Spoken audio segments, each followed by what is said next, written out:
It's Celtic first and Celtic last and Celtic over all. With manager Hay preferring a strike force of ex-Motherwell man Brian McClare and Maurice Johnston, a club record buy from Watford. Off the pitch, the quiet McClare and the brash Johnston were worlds apart, but on the field they formed a formidable partnership.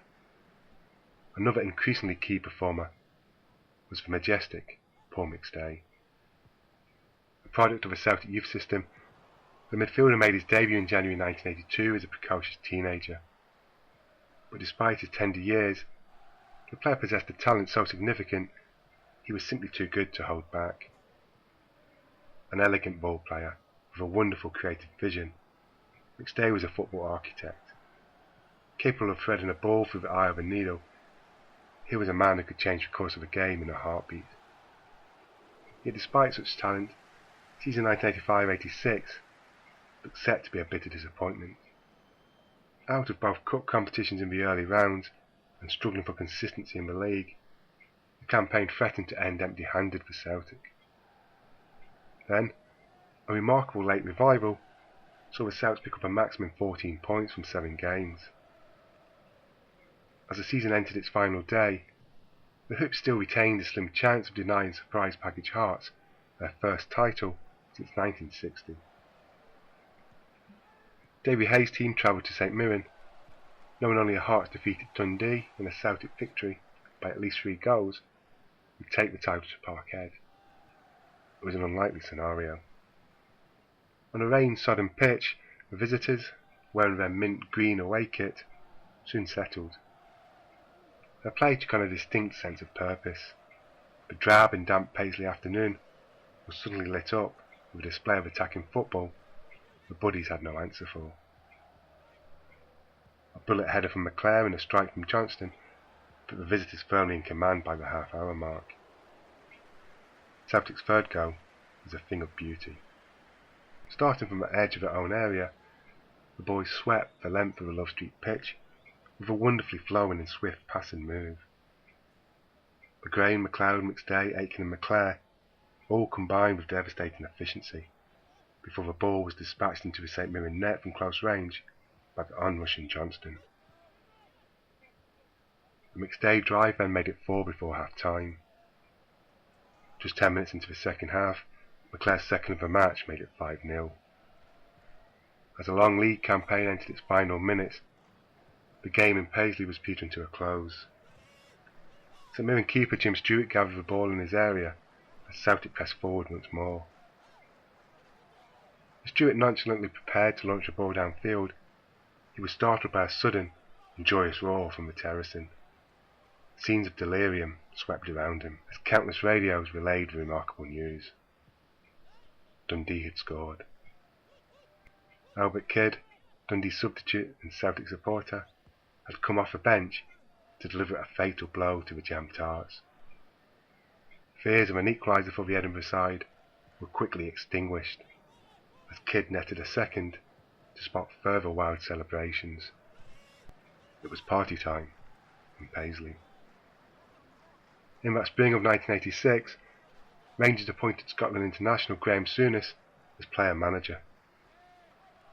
The club had been mere also-rans in recent years, but the Owen and Melba family were now ready to approve an unprecedented spending spree.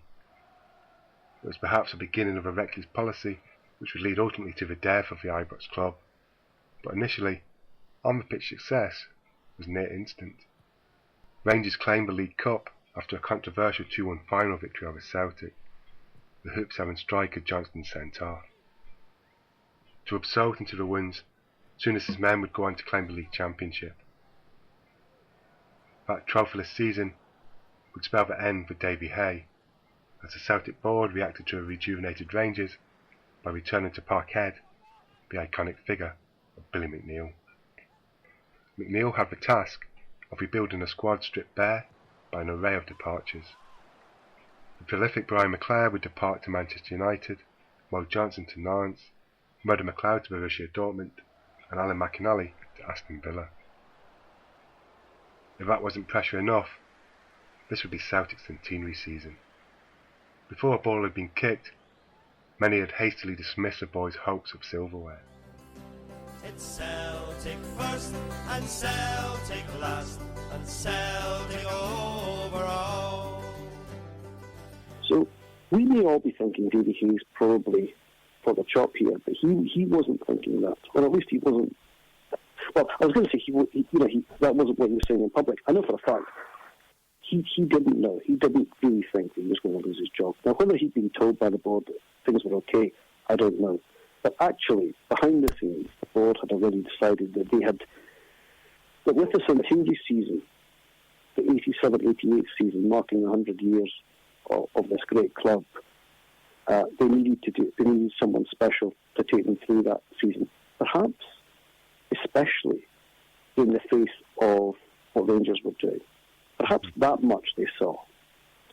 And it may have been a short-term move, focusing just on the Centenary season. But they decided to reappoint Billy McNeill. Which was an amazing turnaround, considering he had left kind of in the huffs a little bit. Indeed. Now, what McNeill told me about this was that he wouldn't have gone back had Desmond White still been around. Desmond White had died, but Tom Devlin had taken over, and then he died. And then Jack McGinn, by this point, was chairman. Had Desmond White still been alive, Billy McNeill says himself he would not have gone back to Celtic Park. He couldn't have gone back to Celtic Park in all good conscience, because he'd left really because Desmond White was leading a board that had showed no ambition and had clearly made it known openly to the press in a written statement to the press that Billy McNeill was not behaving as a Celtic manager should. So McNeill decided to go back. He'd been offered a job at Airdrie, Chris, as you probably know. He'd been offered a job in one of the Emirates out in the Middle East, because he needed, after a failed business venture, after Manchester City and Aston Villa, to a greater or lesser extent, not going well as jobs, he needed to be in the game. He needed to have a job. He needed to make money like the rest of us. So my memory of this is that McNeill had turned up for a Lisbon Lions dinner in about the April, May of 87. McGinn was at that dinner, had seen the reaction of the Celtic support as McNeill entered the room, and made the decision at that point that this was the man, the only man that could be the Celtic manager in the Centenary season, the only man who could take over from Davy Hay. So they met in a car park in Hamilton. McGinn has said to me that there was nothing overtly strange about that. They just felt that had he met Billy McNeill anywhere in public, not just at Celtic Park, but any hotel in Glasgow or whatever, the story would have been out like that. And the reason he couldn't meet him in public was because he hadn't told Davy Hay. Until he'd spoken to Billy McNeill, Celtic could not be seen to be sacking Davy Hay. So Davy Hay was summoned from his home in Paisley, was brought to Celtic Park, and Jack McGinn said, "I'm sorry, Davy, but it's over. You're out." He didn't say who was replacing him. Davy Hay learned of that on the way home on the radio. And it's my understanding that Davy Hay and his family, for months after, felt bitter, deeply bitter and hurt about the way they'd been treated by Celtic.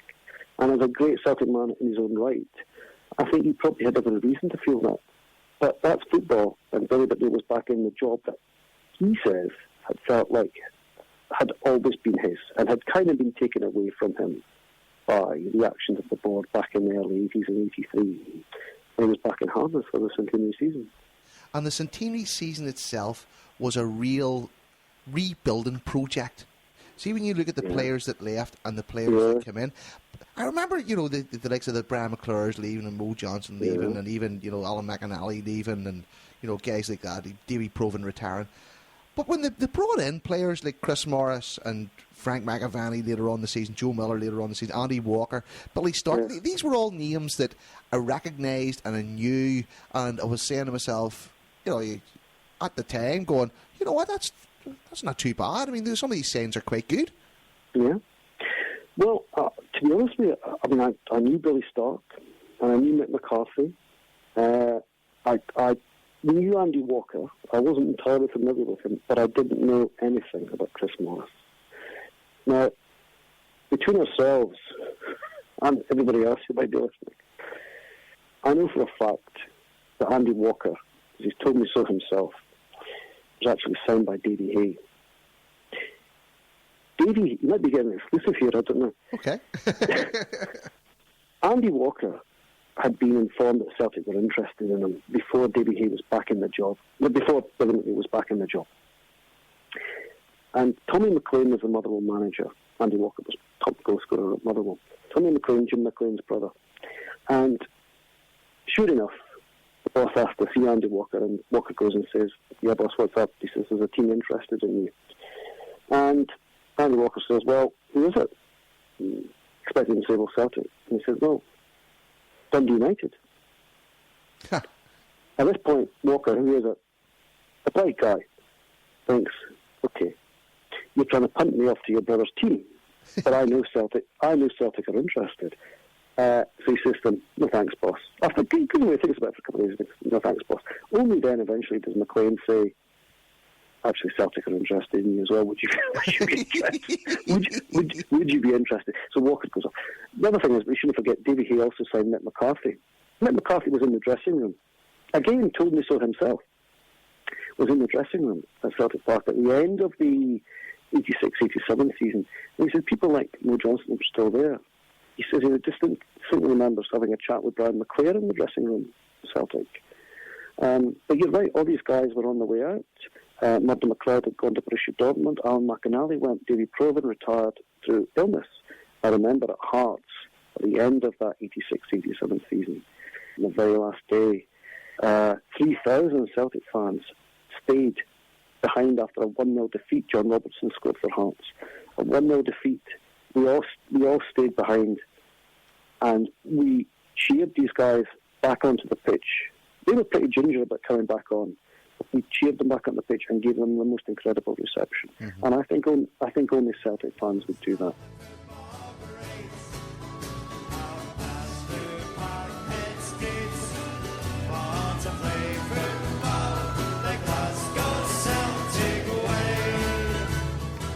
Our guest this week, of course, needs no introduction. Frank McAvaney, the famous or infamous Frank McAvaney. I'm all right, lads. I'm all right. How are you guys? Absolutely superb. So after 85 appearances and 33 goals, you got your boyhood dream of signing for Celtic. When I came to Celtic, you've got to remember, there was old biscuits in board, and they were haggling over different stupid things, and me and Big Billy, the McNeill, I just wanted to sign, you know. I thought, you know, deal with everything later. And my agent was saying, "No, you've got to deal with this now and all that." And I just wanted to sign, and I signed. And it, you know, to be honest, like they wanted me to play on the Monday, to play on the Saturday. And this was on the Friday, and I should have waited because I would have got it all tied up. Because when I went to Celtic, I thought I would never leave.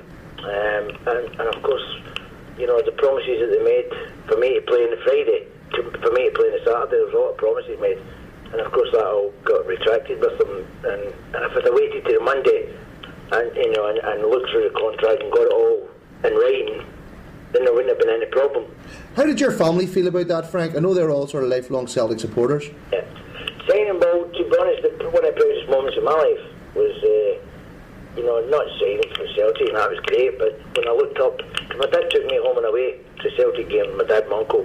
And on that Saturday against Hampden, when I looked up to the director's box and seen them moving and giving my dad and my uncle a seat in the director's box, you know, I was very happy.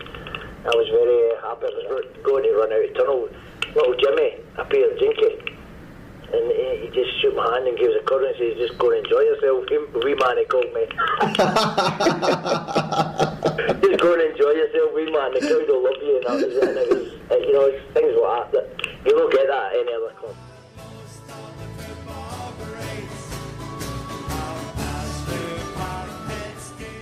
Most of those players had, a good crop of them had gone on the next season, as you rightly say.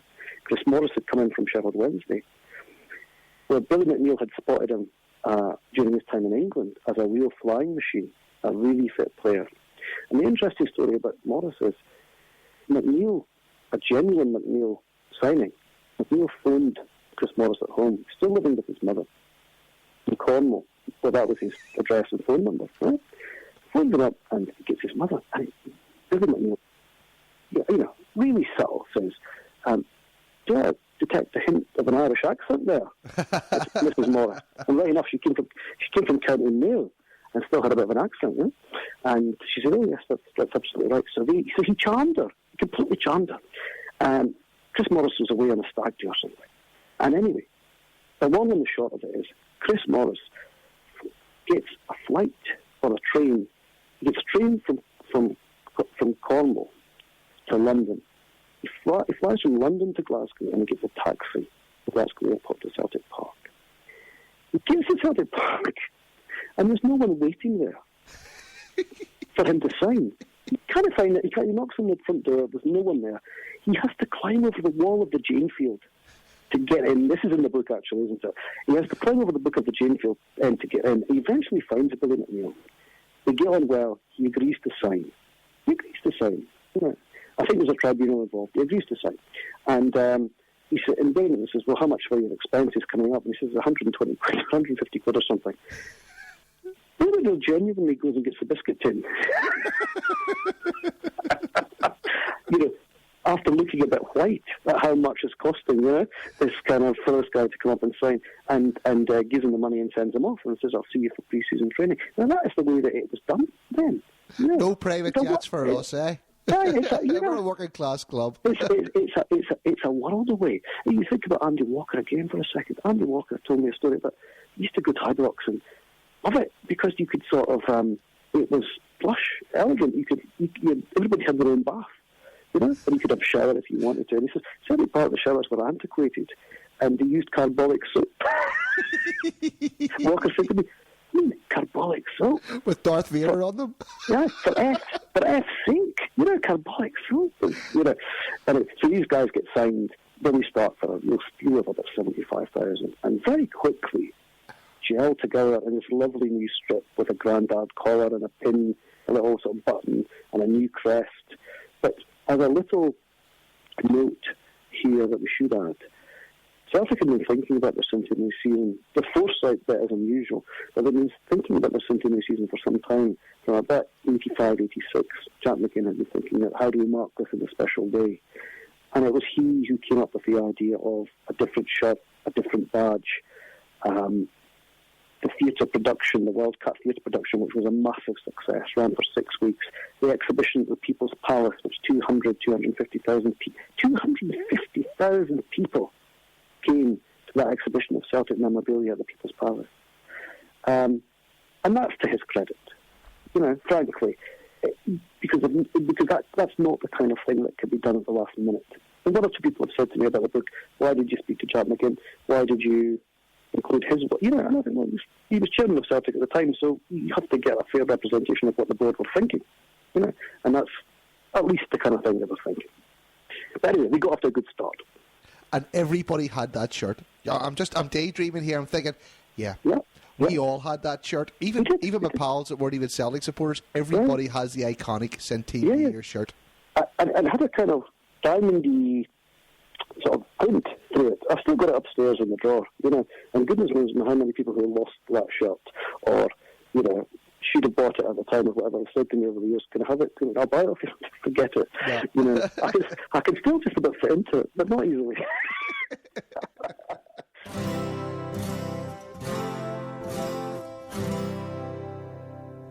We seek him here, we seek him there, never to find is very rare.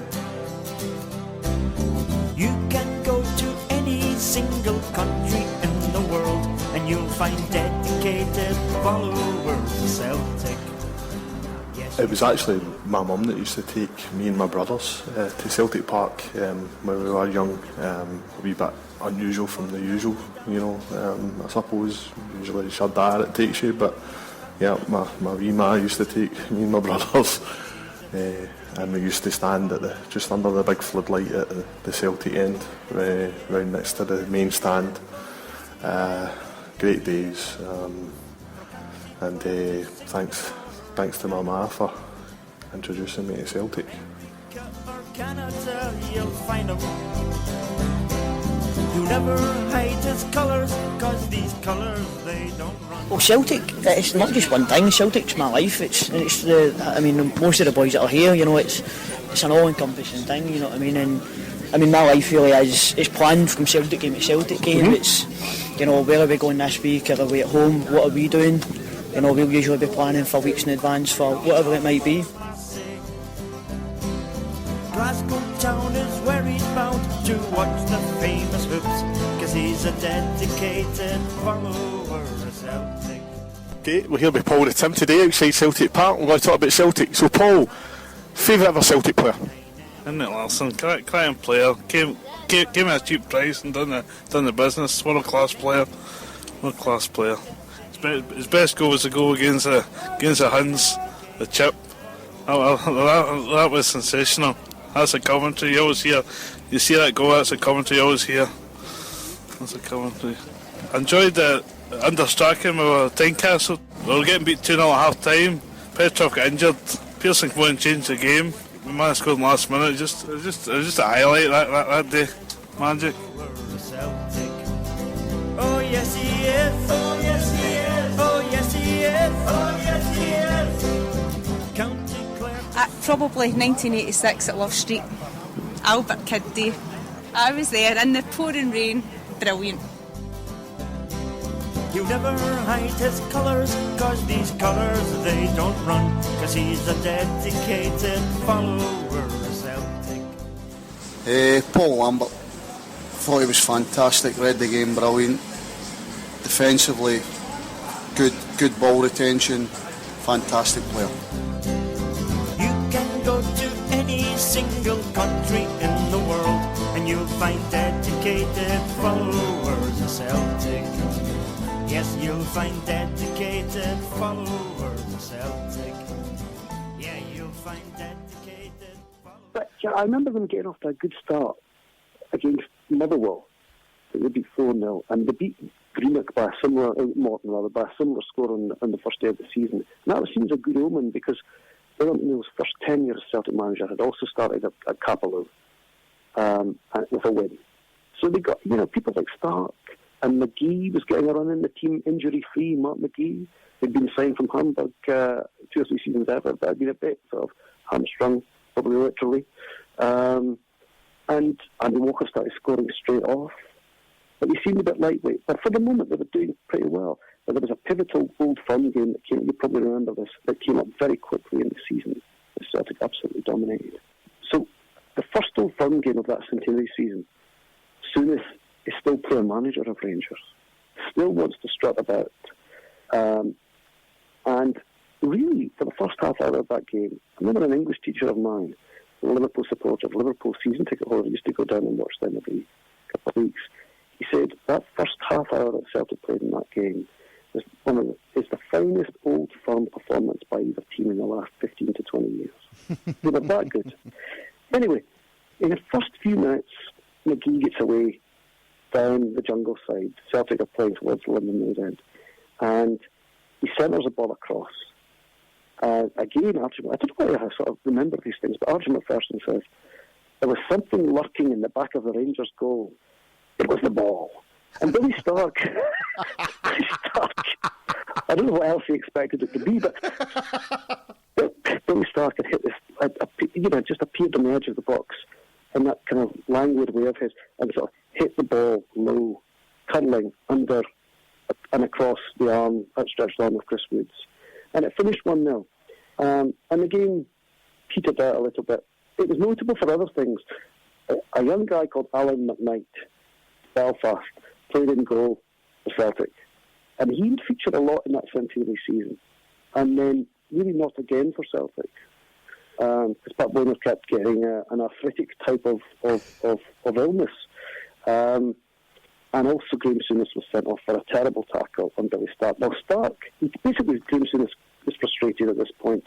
He isn't the boss in the midfield, and he comes in and gets Stark, who's lost a boot in a previous challenge, and is picking it up and takes him from behind up into the air.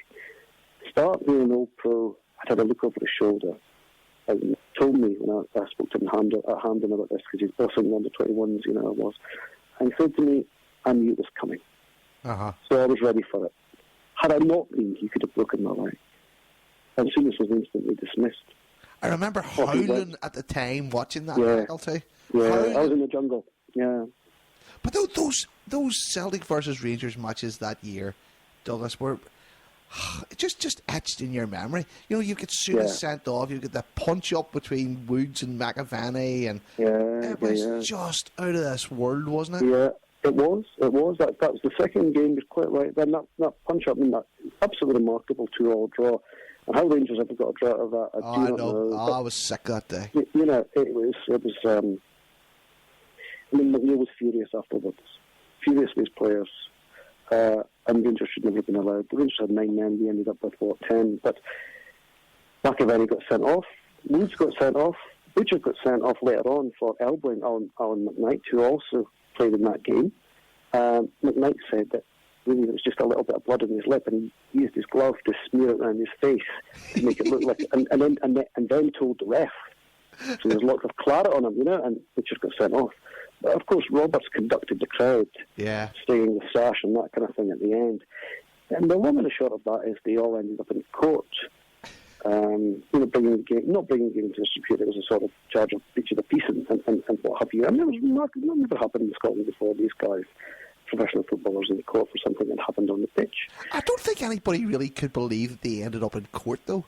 You know, because this is what Celtic versus Rangers was about. That's what we knew at the time. And to look back on it today, you think, oh yeah, they should have ended up in court. I remember at the time going, like, even the Rangers players, what the hell are they doing in court? I mean, this was the fun and the excitement, and this was the, call it what you want. This was your 90-minute bigotry that everybody was wrapped up in. That's it. They ended up in court. Yeah, it's a crazy way to think about it, and we can come to the court thing in just 1 second. But just to give it the context, we're not all that long away from the 1980 Cup final, and I was at Ibrox that day in October '87, and it did feel like there could be a riot. Yeah, it wasn't incendiary. Sorry, wasn't it exciting though? It was absolutely. But it was hugely incendiary. There was an incredible atmosphere, and I think it goes back. The police feared there was going to be a riot that day and pushed for charges against these guys. I think that was the reason for it, because they had been found out back in 1980 for the way that they had got their tactics wrong, and that every policeman that should have been in Hampden outside the ground waiting for the fans to come out.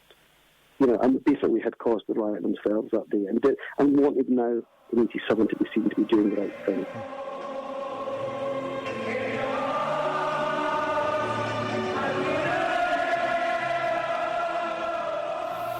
Tommy Burns, playing for a people and a cause. On a sunny Saturday in Glasgow in May 1988, Celtic's fans at Hampden were in sparkling form. Frank McAvaney's 2 goals at the end of the Scottish Cup final had secured an historic double of league and cup trophies in the club's Centenary Year. In front of tens of thousands of rapturous fans, one Celtic player slumped to his knees. With his bright red hair, he was hard to miss, and as he regained his composure, a TV reporter grabbed him by the shoulder and asked him what was so special about the fans he'd knelt in front of. Tommy Burns wheeled towards the Celtic support, and pointing at Hampden's packed slopes, he replied, "That's what's so special about them. They are there, and they are always there, and God bless every last one of them." In his 17-year career as a player at Celtic, Glasgow boy Burns was a firm fan's favourite. Allied with his stint as a manager and later head of youth development, he became a club immortal. Signing S-forms for Celtic as a 14-year-old, Tommy would make his first team debut, aged 19, in 1975, after being farmed out to several lower league clubs, which included a stint, incredibly, in Zimbabwe. Within 2 years, he was an ever-present in the first team and lifted the league championship in 1977, taking the first of 5 league medals in the hoops. Cup finals would also be a constant for Tommy, and he would pocket 5 Scottish Cup medals during his career, as well as a runners-up medal in the loss against Aberdeen in 1984. Notable among these games was the Hampden riot match of 1980, the 100th Scottish Cup final win over Dundee United in 1985, and the pinnacle final in 1988 that meant so much to him. On May 20th, 1989, as he descended the steps at Hampden to celebrate his club's 29th Cup win, there's no way Burns could have imagined that the 30th trophy in this competition would elude the club for 6 long years, by which time he himself had ascended to the managerial seat at Celtic Park. As Celtic withered on the football vine in the early 1990s, Tommy had travelled south down the M77 to Kilmarnock, where he ended the club's wilderness years by bringing them back into Scotland's top flight in 1992 as player-manager. As Fergus McCann finally wrestled control of Celtic away from the mafioso families who'd almost destroyed the club, his thoughts turned to Tommy as the man he wanted to take Celtic back to the big time. Celtic's call was too loud to ignore, and the rapture of the Celtic fans was short-lived when Burns moved to paradise as the shadow of corrupt football authorities broadened over Celtic Park. The Kings Park suits at the Scottish FA had decided they didn't like the way Celtic recruited their new manager and fined the club £100,000, the maximum possible amount. In these pre-Bosman days, Kilmarnock were also allowed to retain Tommy's player registration, effectively sending him into the forced retirement.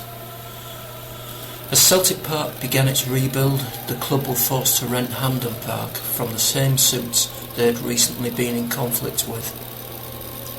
A miserable 1994-95 season was only rescued with the capture of the Scottish Cup in 1995, bringing an end to a 6-year trophy drought stretching back to 1989.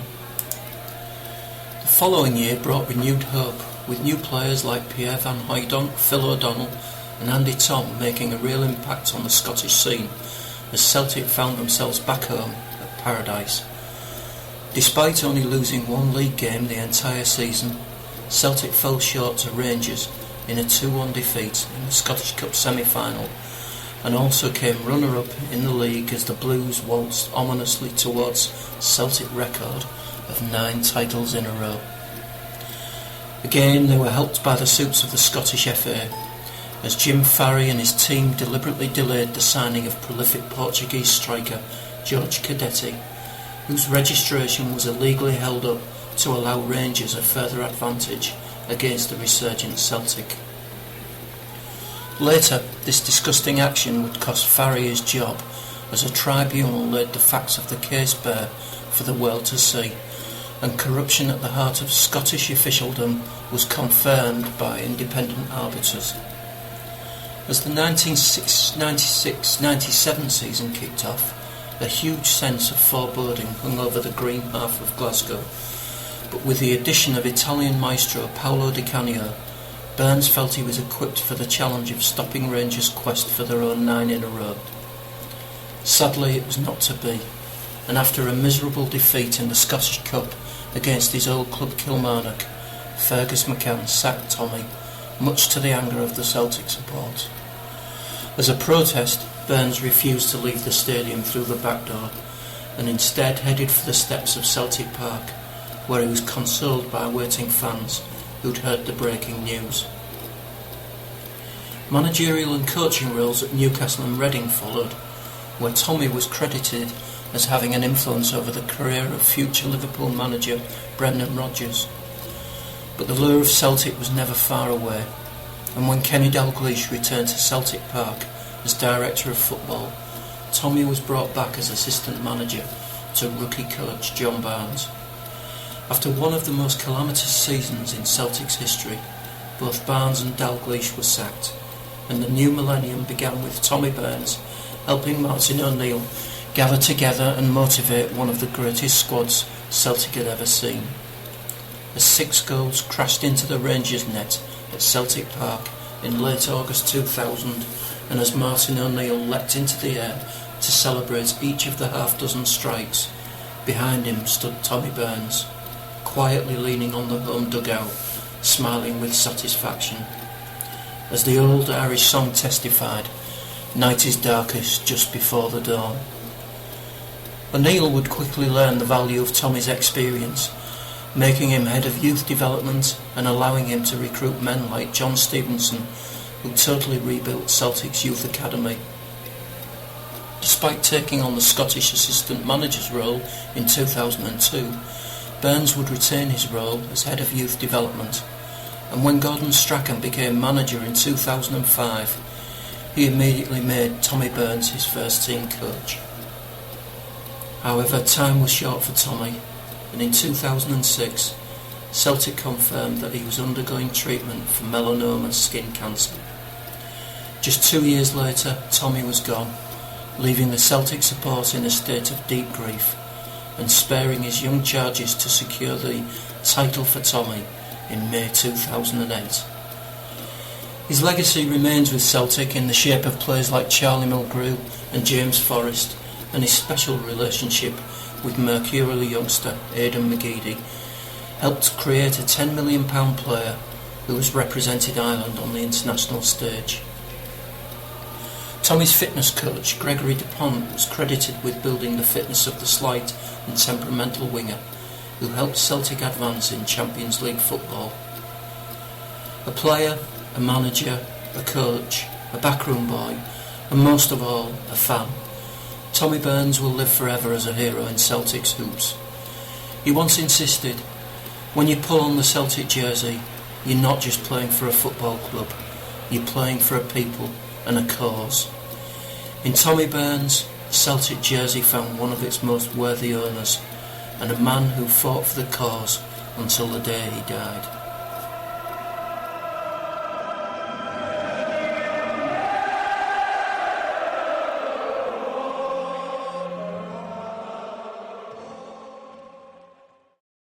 But as you say, at the court, Frank McAvenny was found innocent, and the rest were not proven or guilty on the Rangers side.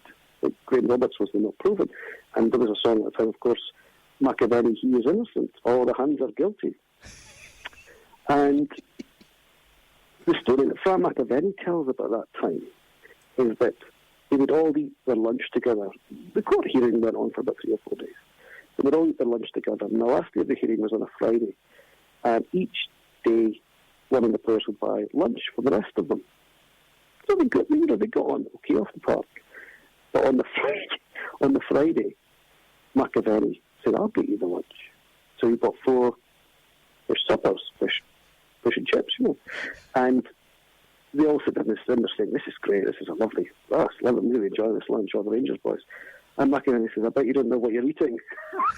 And they said, "No, what's that?" McAvenny said, "Catholic steaks." Fish on a Friday. Yeah. So it's funny, all these wee stories that surround that season. That's just the way of football, I suppose. But you make a good point. All the Rangers games that year told us a great deal. They're full of drama. I mean, the 2-0 win, in which McAvenny scored both goals at Celtic Park on the 2nd of January, basically told us that Celtic were going to win the league. In the March game, in which Paul McStay scored an absolutely brilliant equaliser, Jan Bartram got the opener for Rangers, and Andy Walker, it was said he chested in the winner from a Burns corner that came off Anton Rogan. He didn't. He made it quite clear to me that he flew in off his shoulder. It was kind of lucky. But Celtic deserved to win, frankly. And really, from there on, it was people were fairly confident they were going to win the double. Okay. There was a lot more drama to come. There was the semi-final of the Scottish Cup for one. Yes, there was. And I don't know if you want to talk about Henry dropped the ball. It was unbelievable. Okay, we'll do with the league first. The day in which we won the league against Dundee, I've never seen so many people inside the old Celtic Park. Mm-hmm. People were being moved. For those who don't know, people were being moved from the Janefield end, in which they were practically sitting on the pitch, with so many people that were sitting right across the running track, would be moved round to the London Road end. Throughout the first half, I was right at the front of the jungle. For the reason I'm trying to get on the pitch at the end, they were being moved in their hundreds round to the London Road end. I mean, there must have been 80 to 90,000 people inside the ground that day. It was incredible. Beat Dundee 3-0 very comfortably. Morris, Walker and Walker to win the league. And the fans ran on the pitch. And I grabbed Tommy Burns that day. I was only 17, and everybody was deeply emotional, Chris. It was a big deal to win the league in your centenary season, especially as we've discussed what had gone for a couple of years previous to that. It was just the fairy tale continued that season. Oh, it was. And I said to Tommy Burns, "Thanks, Tommy." That's all I said to him. And he just went, "It's okay, pal." You're welcome. He was really cool. He was really cool about it, and I was almost overcome with emotion. But he'd seen it and done it all, and he was a special player. All the players from that era would tell you that Tommy was different. It was special to them, And there are lots of stories in the book about that. But then, the cup final itself and the semi-final against Hearts. 2 goals in the last couple of minutes was just astonishing. I mean, it was, you were left gasping for breath, but they pulled that off, McGee and Walker with those goals. And the cup final, what an occasion. Alan McKnight in goal again. Packy Boner didn't make that. Peter Grant didn't make it. They were, both of them left in tears at the fact that their injuries were going to keep them at the cup final. And McAvenny scores right at the death, and we've won the double. We've won the double in the centenary season. And what we don't talk about in that game is it's a very small thing, and I'm not trying to detract in any way from Frank McAvenny's reputation, because goodness me, he was almost the complete centre forward that I ever saw play for Celtic. I didn't see Douglas in his form, but McAvenny, he said that night he was having a few glasses of champagne. And Tony Cotty, his great pal from his West Ham days, phoned him and said, "I saw the highlights of the game, I saw it on the news." He said, "We won it, well, absolutely fantastic." Actually, this probably took place the next day, or even on the Monday. It probably wasn't a Saturday night. That's fanciful. And Macca said, great to get those goals. I mean, because McAvenny had a really terrible semi-final. He couldn't hit anything, couldn't hit a barn door. And to get 2 goals in the final, that was fantastic for him. And Cotty said, "Yeah, but the winner, you shinned it in, Frank, didn't you?" And right enough, and McAvenny said, "I did." But right enough, when you look at it, it does come out off his shin a wee bit, And that's the goal that wins us the centenary double. And even that is a bit, sort of last minute, is a bit kind of, it might have gone in or it might have gone anywhere. It hit his shin because he was already turning around to celebrate before he put it in the net. He was on his way because he was so... up for it. Yeah, but great days.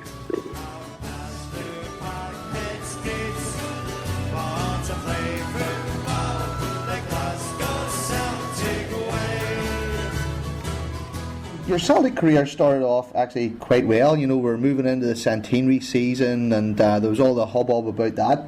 What was it like to be part of the team that year, Anton? That's one everybody remembers. It's probably, when you think about it, we were lucky as well, with so many nice guys in that team. I suppose every team says that, if you understand, but we had with a nice bond, with stuff together and had a laugh and had a drink as well, if you understand, And we were, as I say, we were lucky enough in the club centenary year to do that. And to be fair, if you looked at it in some situations, you say this is never going to happen. The way things were going. When you think about the game at Hamilton in the cup, Parkhead, we could have got beat by them in January. We could have been out of the cup, and there were so many different factors that all came together. To be fair, I think we got away with murder. We're really, really lucky. That's the first time I've heard the centenary season described as being lucky, Anton. I'm not saying we didn't play good football. I'm saying scoring them goals against Hearts in the last couple of minutes. And, obviously there's a little bit of luck involved somewhere. Someone had to be in the right place at the right time, didn't they? Even there last week, when I was trawling through some of the old videos and stuff to get some of the commentary, see when you look back at that team, there was some talent in that team, wasn't there? It was a powerful team. It was powerful. And to be fair, as you say on Big Billy, everyone knew exactly what they had to do all the time. Centenary Year as well, maybe raised the occasion as well. But as I say, there's a lot of factors, and we did have luck in that game, mate. You know, we were very lucky in a couple of games, but we didn't play well every game. Yeah. Well, I think we did, but we didn't. Well, we sort of look back at that time with sort of, green tinted Everybody spectacles. thinks every game was steamrolled, everyone, but you know, there was a lot of games we were on our heels. I remember that season well, because you're thinking, God, we have to do it this year. And even, at some stages it looked like we weren't going to do anything, which would have been a disaster. When we were in that situation, I have to say that hard semi-final, what was it, 2 minutes to go and we were 1-0 down, you're thinking, oh well, aye, concentrate on the league now. And then all of a sudden, that happens, That was brilliant. Well, I think we'll continue to look at that season with green tinted spectacles. What about that? Exactly, yeah, it was brilliant, absolutely marvellous. I loved every minute of it. What way did Billy line out the team? Did everybody know their roles? Everybody know what they had to do for the team? It is indeed, Chris, as you say, it's just so, the way everything was set out, it just seemed to, there's faith and I just seemed to think, with the faith, luck, everything, we can call it whatever you want, but just whatever move Billy made, it seemed to work, When you think about, as I say, the semi-final, when he brought on both, when he made changes, things happened, didn't they? In the semi-final and the final. So you think, well, obviously, either Big Billy exactly knew what he was doing, or as you say, a little bit of luck was involved as well. He'd probably be called a technical genius today and only have... That's what I would call him. That's exactly what I would call him.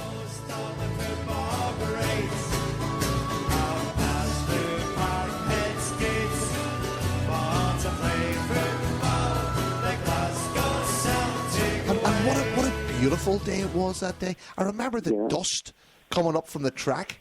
Yeah. And it was hard to see the pitch at times. From down the front in Hampden. It was like a heat haze at Hampden, never been seen before. But it was a cloud. It was an azure sky, completely and utterly blue. And the only cloud on the horizon, if you want to stitch it together that way, was of course the appearance of Margaret Thatcher. It's a very odd thing that, Chris, to decide to make her sort of the guest of honour. And she'd been touring Glasgow that morning and been popped up for the cup final. And of course, I think it was the teaching unions in particular were well aware of her presence and handed everybody, the Celtic fans and the Dundee United fans, they handed us red cards. That's right. In which to send her off. And I just remember that distinctly as much of the... I remember the game, but you remember these strange reasides as well. A sea of red cards. Thousands and thousands of people think Thatcher. Get to F if you want to edit it, and sending her off with these cards. And the strangest of selections for someone to present a cup. Yes. Especially with the potential of a team like Celtic to win the cup. Absolutely. And there's Roy Aiken. I remember Roy wiping his hands clean on his shorts before he shook her hand and that kind of thing. There's a lot of things that stick in memory. Yeah. But I asked quite a lot of being interested in politics myself, I asked quite a lot of the Celtic players that I spoke to whether there had been any protest about meeting her. Both teams did before. This is traditional, of course, meeting a kind of guest of honour, the person who's going to present the cup before the game in Hampden itself. And a lot of them, being fairly savvy about the media, said, oh no, there was nothing there. But one or two of them said, I don't want to tell you this on the record, but I didn't go. And I'm not going to say who it was for obvious reasons. But one guy who very clearly on the record said he didn't go was Lex Bailey. Who some listeners may not have heard of, but Lex had a great Centenary season. He was a big strapping central defender whose father had played for Rangers and was a sports writer. And Lex had come through the Bhoys. He was a captain of the reserves for a long time. He came through that season. Billy McNeil knew a lot about him because he'd signed them originally, and came into the team, through injury and done very well on occasion. And he'd refused to go on the basis to meet her on the basis that his grandfather had been a miner, or was a miner. I don't know if he was alive or not at the time, but said that he would never have forgiven him if he shook the hand of that particular prime minister. So Lex didn't go, and one or two others didn't go. Well, consider you had Anton Rogan, of course, from West Belfast, and the team as well. You had Mick McCarthy, obviously the Irish captain, but also Are you trying to flush out some names from me here? No, I'm just telling everybody who they are, and you don't have to. Of course. But of course, but in a sense, you're right. That's why I did ask, because both home and abroad, there were very strong reasons why some of these players would think twice about meeting Margaret Thatcher, and not just because they were playing for Celtic, but because of their backgrounds or the politics or whatever. And I'm pleased to say that, right enough, they weren't interested in her. And that's a good thing. I mean, there was a famous story, as often told by Frank McAvaney, that he said to her, this is the other side of the political coin, of course, he said to her, thanks very much. And she said, sorry? Thanks very much. Thank you for what? And he said, for lowering the taxes. So Frank was thinking about his back pocket there, but the rest of them, quite a few of them, knew exactly what I was driving at when I was asking this question. Of course. But actually, when I think about it, just one last thing about that, because they were quite a bright side. There was a lot of guys on that team that were bright. Billy Starr, Mark McGee, Andy Walker, Roy Eakin, Pat Bonner, Tommy Burns, all really bright guys. By no means your average Joes, by no means your average footballers. They were savvy, these guys. They were very grown up in lots of ways. And there was a real division between the sort of grown up men and the lads like Chris Morris and Derek White and the like, who were having a laugh. Anton Rogan, who were up for a few drinks. But listen to those names that you're talking about, Douglas. This is the very short time before the influx of foreign players came to the leagues in the British Isles. Yeah. And every player you're talking about there was, a homegrown player. They all knew what Celtic was, and this was the last era where that was actually relevant. Yeah, I'd not thought about that myself, to be honest with you, in the lead up to this, but yes, it's an extremely good point. And again, it's probably a reflection of the fact that football was changing, or about to change. And again, not that long after the game that we're talking about, Celtic themselves have been forced to look at the European leagues to find players that they felt were of sufficient quality for lots of reasons.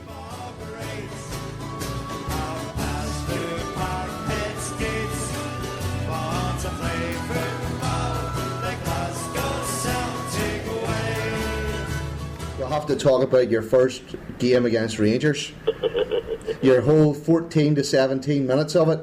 14? Well, the last thing the manager says was don't get involved. Good to see you listened. And it was one of them. As you know, people always recognise me, and I used to get the boys to launch it right into the box, and I used to go and bat the goalkeeper and just, and get a free kick and all that, but just put them on their backside. And that's what happened in the Rangers game.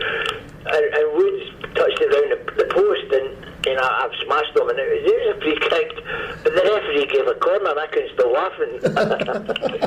And that's what was winding Woods up. So he was absolutely furious from there because I cracked him. And it was a free kick, and if they gave a free kick, there'd have been nothing more said about it. But because he gave a corner, Woods was still peeling, and of course when he got passed back, and all he had to do was pick it up, but he didn't. He backpedaled and sort of let me go for it so he could try and elbow me. It all kicked off from there. It was all handbags, and then Robbo came sneaking in behind Terry Butcher, and try to give us a dig. But it was one of them. It was one of those situations. It was handbags at 10 paces. To be honest, it happens up and down the country. The referee lost the plot completely, and then of course we get charged for that. I couldn't believe it, I got a phone call from Big Billy. He said I've got to go and get charged, and it was a Sunday morning. I'm not the best in any morning, but I was pissed for the night before, and I said I can't drive. I'm still pissed. And he was saying, who you got there? And I was saying, Big Al McKnight's here. And he said, get him to drive it. We can afford to let him lose his licence. So that was the scenario, and it was funny. You know, that week we got off court. You know, we got off court, and I used to wind everyone up. And of course, I bought all the Rangers boys fish on the Friday, didn't I? Catholic steak. It was unbelievable. They didn't, but that just shows you they didn't have a clue. You know, Bill McMurdo was there, and he's laughing, and Woods and Butcher and that were going, "What are you laughing at?" Just good Catholic steak boys. It was, you know, and of course I get knocked out, and you know, and I keep winding them up. But that season, you know, I keep winding. Even now, they couldn't even beat us in court that year. So it was great. I mean, I started laughing when I got knocked out, and Woods and Butcher got the guilty, and you know, and I killed myself laughing, and Robert's got the not proven. Right. And he says, "What's that mean?" I says, "You got off it." So it was well, they know you done it, but they can't prove it. So while you were actually sitting together, you know, waiting to go to court and stuff, were you just laughing about the situation, or was it deadly serious? We couldn't leave the court because there was a world media, because it was the first time the police ever get involved in sport or in football. You know, so it was world media. It was, you know, I've never bought so many suits. I had to wear a different suit every day because of the world press. Oh, aye. Like, you need an excuse, right? Yeah, it was good. But it was, but Celtic were so miserable. They weren't going to get me a barrister. They were going to get me Jimmy Farrell. Mr. McGee. And that's the truth. On the Friday of the court day, we're waiting on the verdict coming back. Jimmy said to me, "Don't worry, Patrick, we'll win this." He didn't even know my name. You know, and what chance do you have? And it was, so, I mean, it was embarrassing. So Graham Souness offered to buy me and I know Graham, and you know, and he says, not to do with Rangers. He says, "I'll get you a barrister." And I says, "Thanks very much, but I'll declined it." But he gave me the ammunition that I needed to get one off Celtic. You know, I just says, "Look, Rangers have offered to back me a barrister." How embarrassing was that, though? But that was it. You know, that's since Celtic. I mean, when I broke my arm against Rangers at Ibrox as well, they had to call. If I broke my arm, they called my mate. I had to put a call out for my mate at Ibrox to take me to hospital. They wouldn't even take me to hospital. An absolute joke, but don't get me started on them.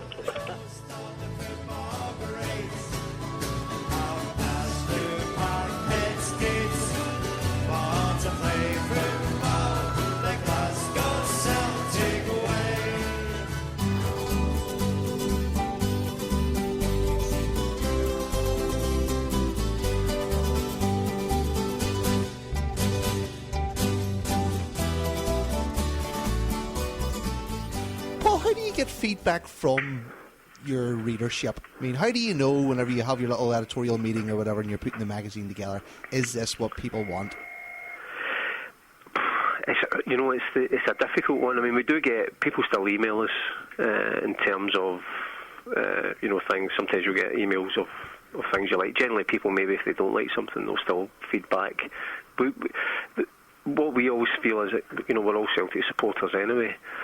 And we also realise that we work within, as I was saying earlier on, the kind of trying to appeal to the different constituents in terms of supporters, the football department, and obviously the club. So we kind of know what we can do, and there are other platforms, for example, if say on the back of maybe a game, then fans maybe want to kind of talk about individual players or performances, etc., etc. And then they have those platforms, and maybe the Celtic View isn't one of them. So we've kind of we feel our kind of unique selling point is the access that we get to the manager and the players, and they're just really, really supportive. I mean, obviously the manager's been here a long time, and he's always kind of obviously maybe grown up with the Celtic View, but he's always been a big supporter as a player and now as manager, and I think that's where we're able to, having interviews with the players, and then obviously the next players that maybe other people don't get.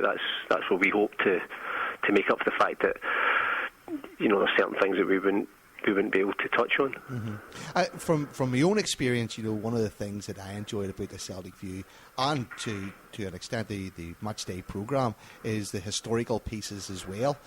But the View and the programme, would it be fair to say, have got a little bit samey over the years because of the developments in the View to become a magazine as opposed to just a 4-page newspaper. Yeah, I mean that's probably a fair point actually, because to an extent the match programme is almost like it's a mini magazine now. Yeah. And again, if you look back to programmes maybe in the sort of early 70s and stuff, again they were quite small, and again I always remember they always printed all the games. Obviously that was in the days when everybody played at 3 o'clock. They printed all the other fixtures, and then they would have the board. Somebody would come up and put the scores up on the board, so you could actually. I always remember just writing them down. Sitting at half time or standing at half time with my dad and doing things like that. And so the programmes it's still quite popular. I think partly because I think there's still people out there that like collecting it, and it's difficult.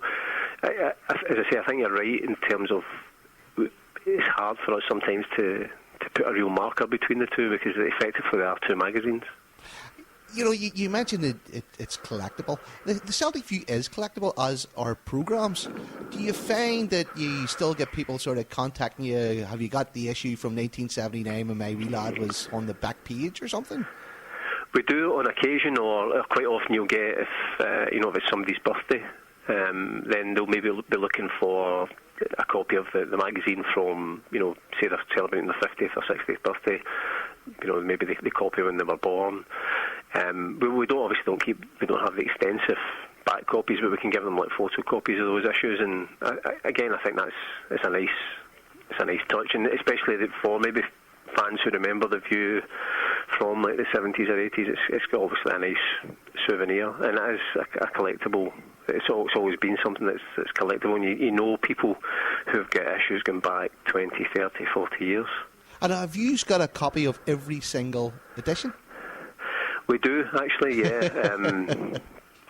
We do have there might be one or two. Occasionally, do you know what's quite funny? We have them in season-by-season files, so there's been times when we maybe had to try and replenish. For example, the year we stopped at 10, for some reason they seem to be really popular, so somebody they would borrow them and then they'd never return. But yeah, we do, and it's great. I love looking back at the old copies from the 60s and early 70s, just to see some of the adverts. If some of the early programmes, and certainly some of the early Views, for example, they would have adverts for things like, for example, like cigarettes that you would never be allowed to advertise now, and seems strange for us that a magazine from a football club would advertise those things. So it just shows you it's kind of like how society's evolved as well, and it's good to just look back in some of those things. Do you know what's class? In preparation for this wee interview, I went and bought the best of the Celtic View, the 100 issues that made you laugh, cry and cheer. And when I flick through it, you think to yourself, I had that one. And even when you read some of the historical events, you want to go back and maybe read the rest of the magazine or the newspaper. Yeah. Is there any plan for it all to go digital? It's something that we've spoke about. Obviously now we do produce a digital version of the Celtic View every week, and we've looked at it a couple of times.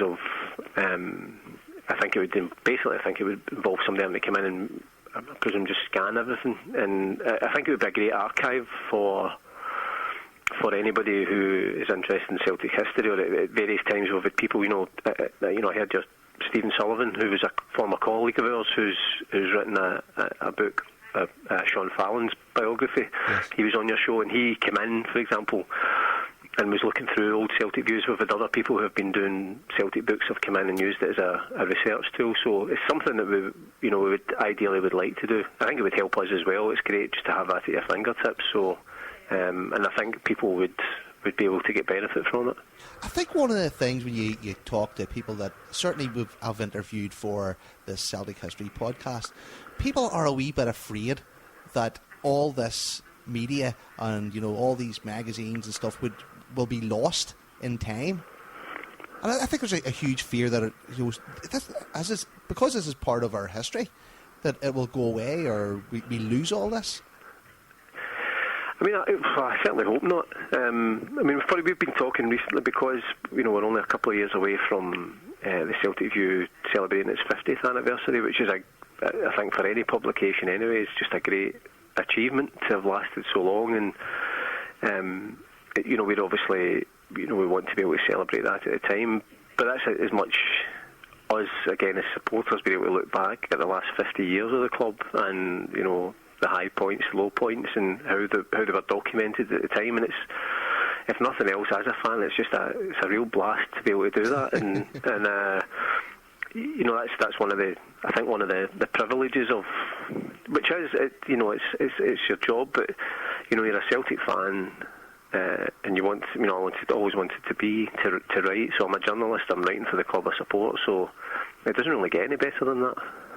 And you mentioned that there's a digital version of it now, and that's something that's developed over the last sort of recent time. Anyway, how's it taken off? Because probably my last question to you in this wee interview would be: is there a place for the View today? I think there is, but I think it's across different platforms now, and it's.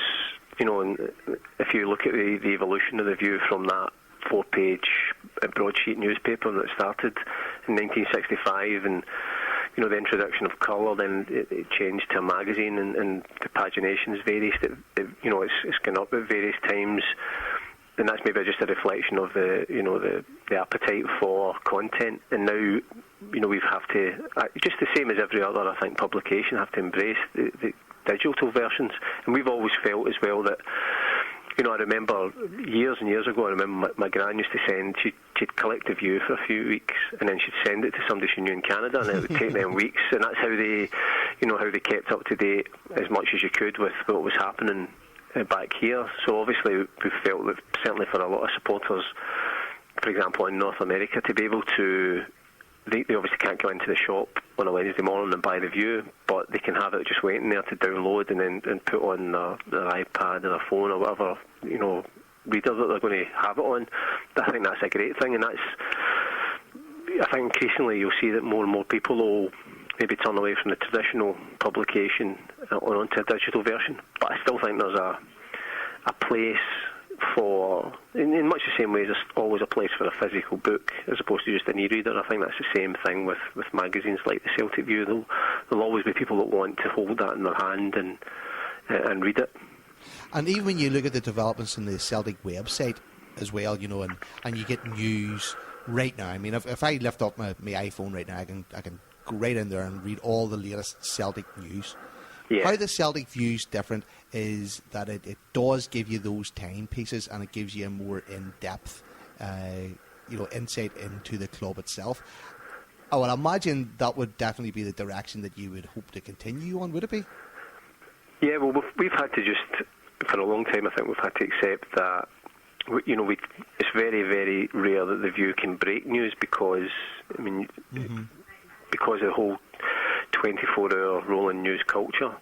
And I'd say because supporters now, there's so many different platforms for fans, and also for fans to kind of interact with each other and discuss whatever the issues of the day are.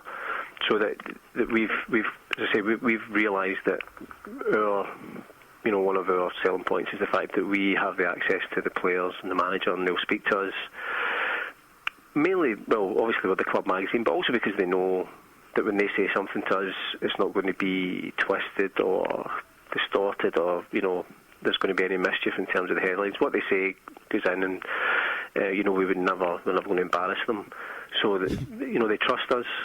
So, and that's one of the things that I think when people read the View, at least they know that's what the players have said, but also they are getting maybe a wee bit more of an insight because they won't get that elsewhere.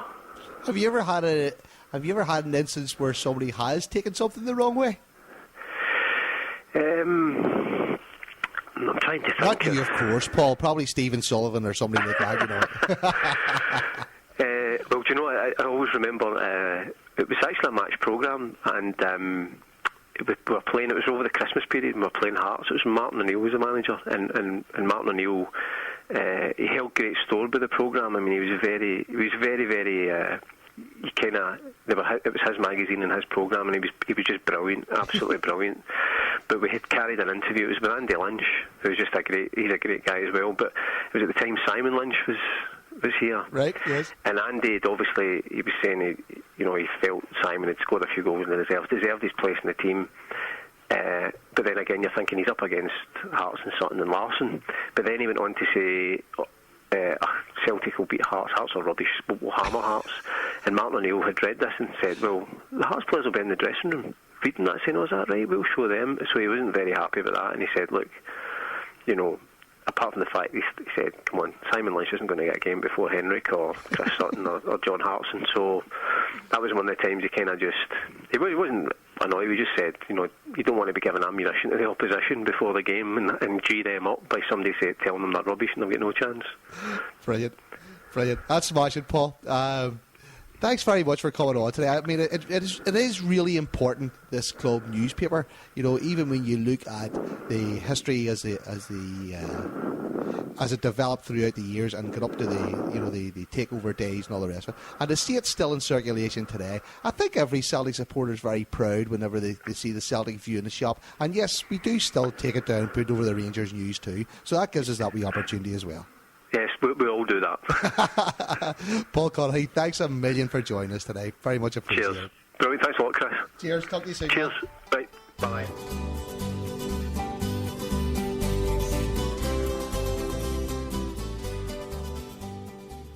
When you think about the signing of the Polish international Dariusz Jankowski, he was signed because we failed to get Maurice Johnston back. You may want to talk about that.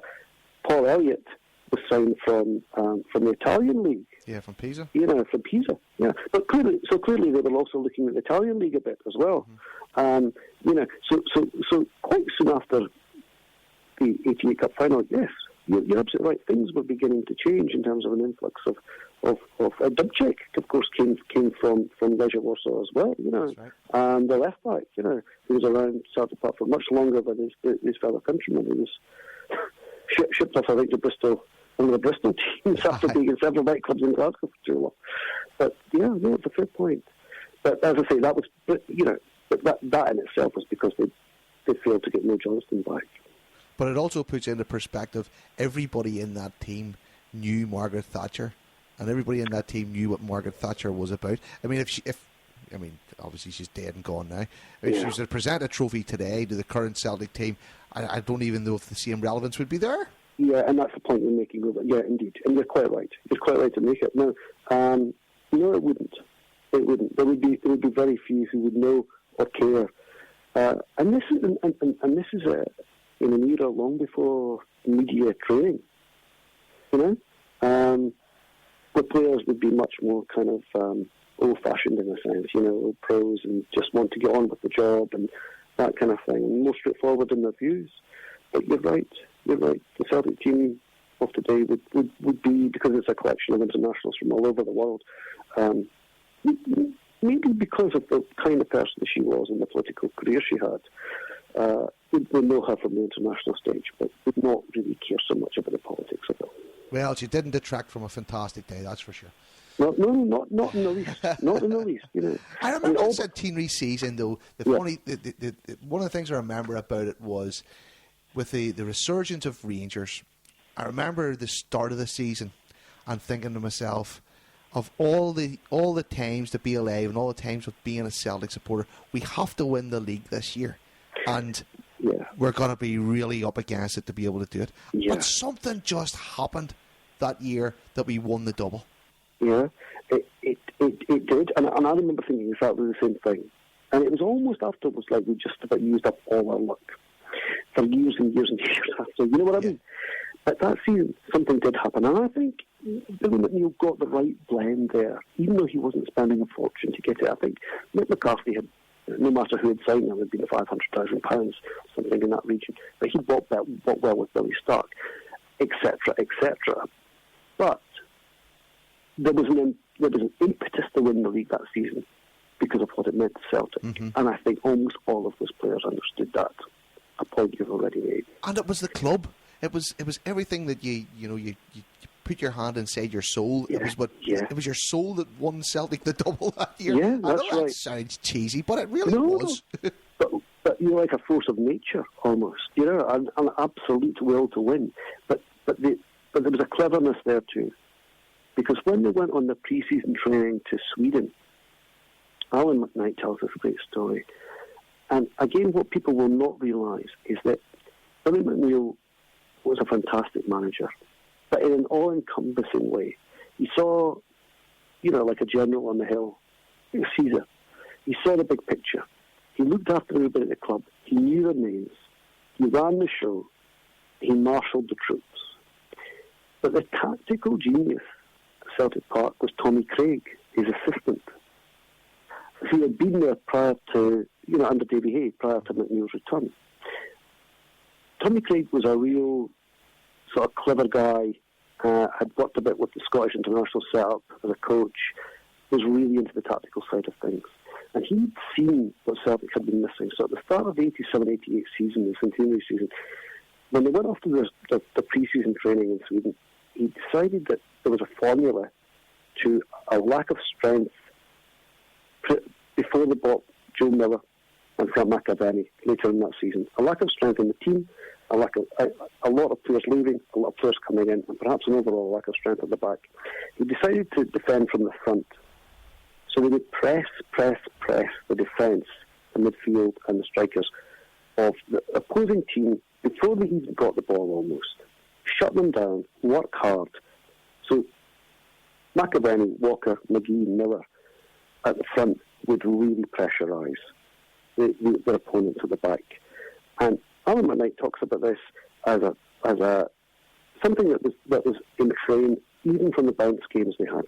So you would have Alan McKnight, this is the brilliance of it, you have Alan McKnight, Billy McNeill and Davy Hay on one side of an 11-a-side pitch, and the entire Celtic first 11 on the other. And all they would do is McKnight would stand in the goal on his own, isolated. McNeill and Tommy Craig would kick off. The Celtic 11 would win the ball, and as soon as and every time they moved or did something wrong, Tommy Craig would blow the whistle and say, "No, stop, do this, move there, go there, do it." And it was just the three of them against us. So, but they worked on this for hours and hours and hours and hours until all these players knew exactly what Tommy Craig wanted them to do in a positional and tactical sense, where they should be in relation to the ball and their opponent. And it really worked. Mm-hmm. It really worked, or it worked in a sense for a season. And thereafter, teams got kind of wise to it, But it was clever, and it was the basis, I think, yes, there was the will, to win for special reasons at the Centenary season, but it was the basis of the tactical way that they could build a running league, a winning pattern. It's Celtic first and Celtic last and Celtic over all. Soon as big spenders were expected to steamroller their way to the major honours. But with Billy McNeill back at the helm, the Birthday Boys were not prepared to let anyone gate-crash their party. McNeill proved to be an astute operator in the transfer market, with the arrival at Parkhead of veteran midfielder Billy Stark, Motherwell striker Andy Walker, and fullback Chris Morris from Sheffield Wednesday. These relatively low-key captures would later be complemented by Aberdeen's highly rated Joe Miller and the eye-catching £1.25 million West Ham and Scotland striker Frank McAvenny. Irish international centre-half Mick McCarthy was another new face, having been signed by Hay prior to his dismissal. Along with Celtic stalwarts like keeper Packy Bonner, Aitken, Burns and McStay, as well as youngsters such as Derek White and Anton Rogan, the new faces would form a squad which would deservedly claim the league title after a vintage championship campaign. With the maestro Paul McStay in wondrous form, those traditional Celtic attributes of flair and fight were displayed in abundance as the Celts marched to the championship and the final of the Scottish Cup. The boys now stood on the verge of writing a fairy tale ending to a most incredible century of tears and cheers. Victory over Dundee United in the Scottish Cup final on Saturday, May the 14th would be the perfect final chapter. Cup final day saw the sun shining from early morning. A perfect day to make Celtic history, and not even the presence of Prime Minister Margaret Thatcher could cloud the occasion. As the Tory leader took her seat in the stand, there was piercing boos and whistles as virtually the whole stadium united in their disapproval of the PM. For a few minutes, Hampden slopes became a blanket of red, as supporters throughout the ground waved red cards in protest at Thatcher's presence. But on the pitch, things didn't go exactly to plan. A poor clearance from keeper Alan McKnight, a stand-in for the injured Bonner, was headed straight back towards the Celtic goal. United striker Kevin Gallagher outpaced Aitken to reach the ball first, and from the edge of the area, he lashed an unstoppable shot high into the goal.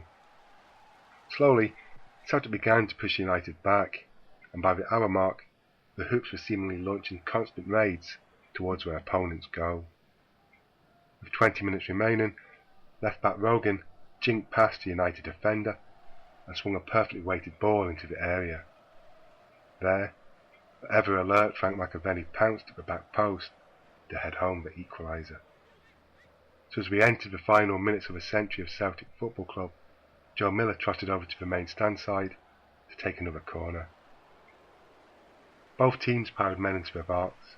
Miller's tired low cross trundled towards the edge of the area, where Billy Stark connected with his right leg to divert the ball towards goal. As the ball bounced past the penalty spot, the unmarked McAvenny again reacted first, and in a flash had smashed the ball into the net. Hampden rocked as a Hoop support erupted. The double was Celtic's. History had been made. At that moment, the future looked every bit as bright as a blazing sun which had bathed the National Stadium on an unforgettable afternoon. But for the followers of the Hoops, the fairy tale was soon to be replaced by a horror story. Within weeks of season 1988-89 kicking off, it had become painfully clear to the Celtic support that a lack of investment in the double winning team had allowed Rangers, now in the hands of businessman David Murray, to swiftly regain the upper hand. Celtic's title defence had been pathetically inept. They were hammered 5-1 and 4-1 at Ibrox as Rangers reclaimed the championship with contemptuous ease. The Celts would defeat their city rivals 1-0 in the Scottish Cup final to deprive Rangers of the treble, but the momentum was now firmly with the Govan club. The gulf in quality on the pitch was notable, but it paled into insignificance compared to the chasm in ambition between those running both clubs.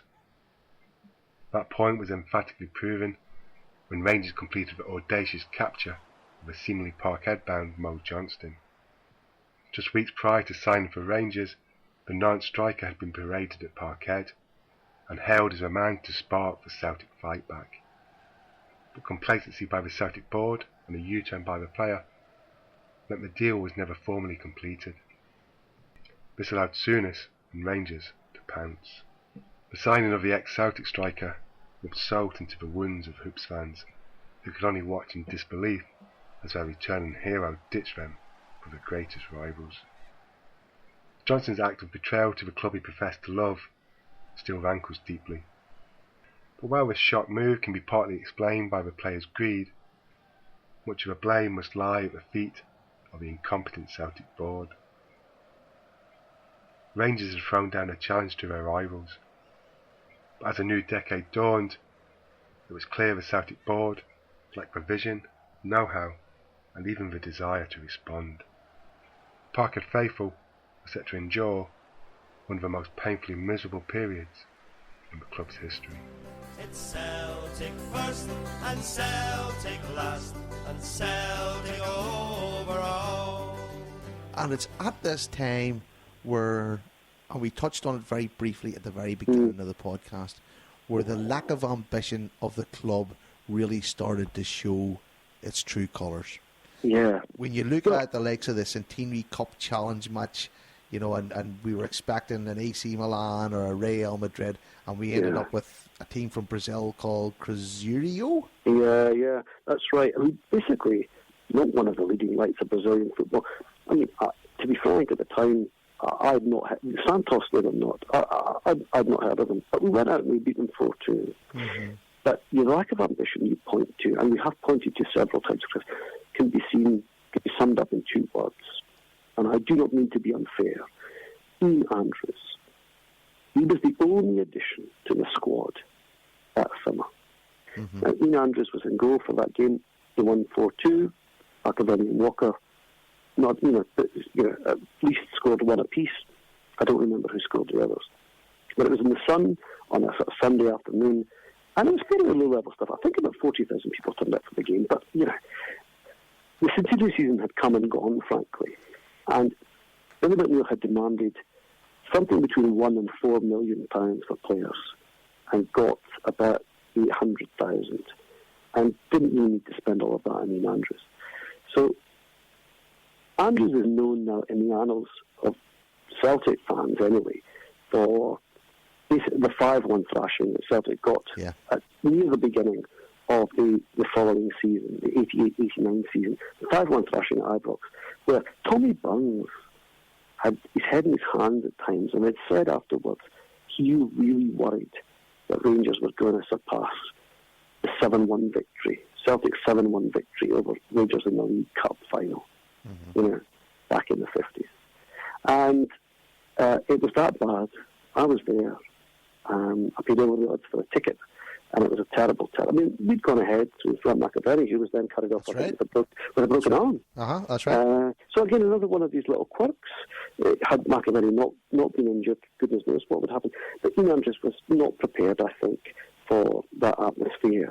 And the defence were very poor. Let us not forget, it was not in any way all the goalkeeper's fault. Celtic were disorganised and the defence were poor, and Andrews was inexperienced and unready. And that was basically the end of his Celtic career.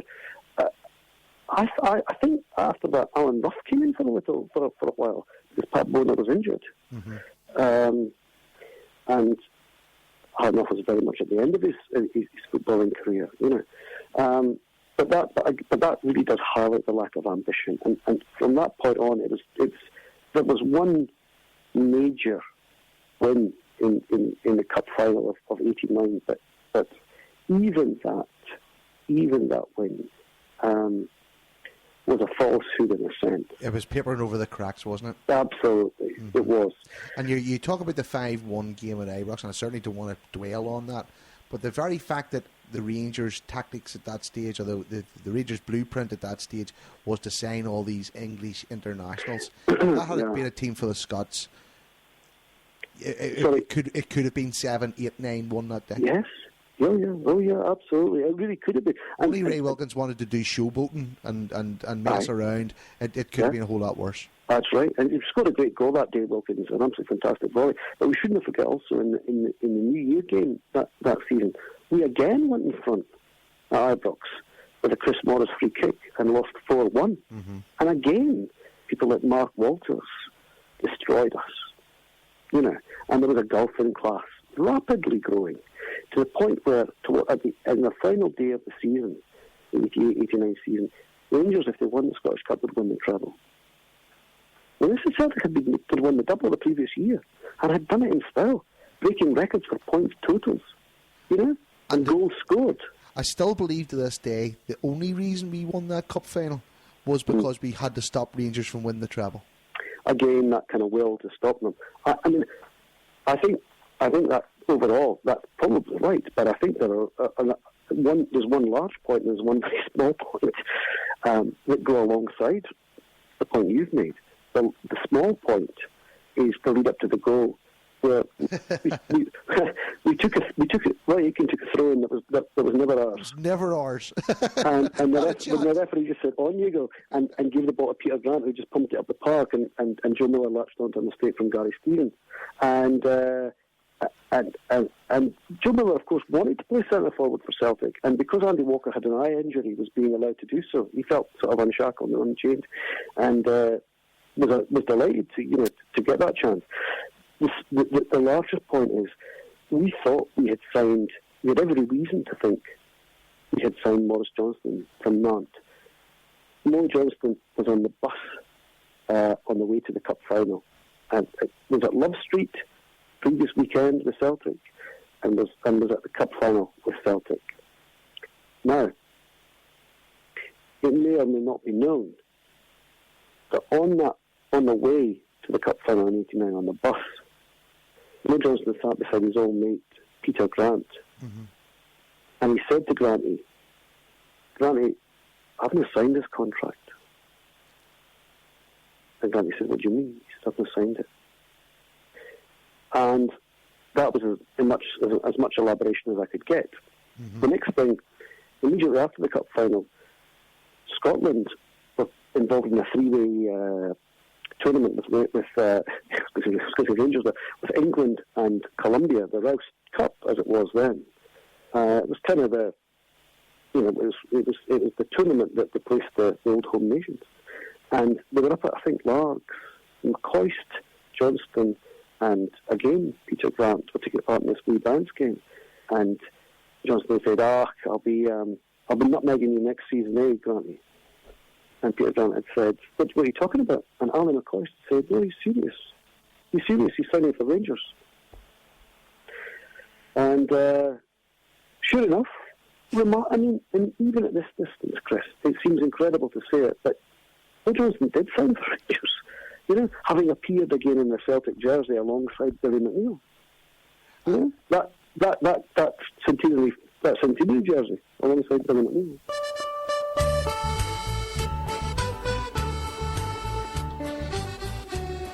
From 1980 to 1982, the umbrified green away shirt with white collar and the Celtic crest in the middle of the shirt, plastered with small Umbro diamond logos all over the kit, was used until 1982. 82 to 83 seen an all-white Celtic shirt with a number of thin green vertical pinstripes added to the front, back and sleeves. A green v-neck and green cuffs finished off the away shirt, which was complemented with green shorts and green socks. A third kit was used during the 82-83 season, and the colours were vice versa from the away kit that was used this season. An all-green shirt with a number of thin white vertical pinstripes on the front, back and sleeves of the shirt were used with a white v-neck and white cuffs. All white shorts and all white socks finished off this third kit. 1984 to 1986 seen a distinctive plain lime green away kit forever connected to Albert Kit Day released. This kit had a dark green v-neck and dark green shorts and socks. In 1985, on this style of kit, the first shirt branding was introduced to the away kit, with C.R. Smith making its first appearance. The shorts were also the first away kit to feature the Celtic Shamrock crest on the shorts on the left side. 1984 to 1985 also seen a yellow third shirt introduced. This shirt features some light shadowing vertical pinstripes along with a green v-neck. Green shorts and yellow socks were the finishing touches to this third kit. 86 to 87 seen a yellow away shirt, which was again featuring a diamond shadow pattern with a green trim along the collar with sleeve cuffs. Green shorts with a yellow diagonal pinstripe on the left thigh were used along with yellow socks, which had a plain green area just below the knee. 86-87 also seen a third kit introduced. This shirt was mainly white with a green section from the head down to the chest. Two black triangles were located at the bottom corners just above the chest. The Celtic crest and Umbro logo were situated within this green area, with the C.R. Smith logo presented in the white area just below. Green shorts with a small white and black diagonal stripe featured on the shorts, which was made up of white socks to complete the kit.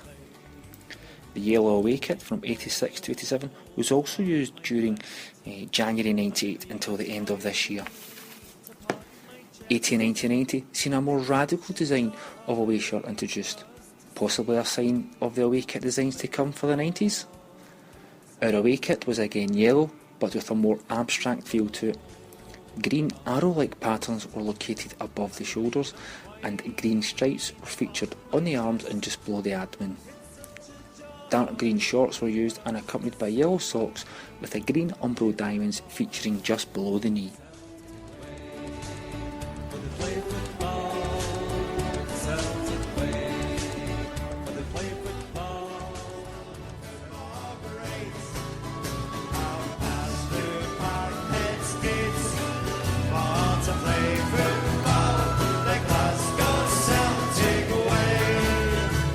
So obviously we won the league first that year, but everybody remembers the cup final, probably the semi-final and the cup final that year. The semi-final was the worst game in my career.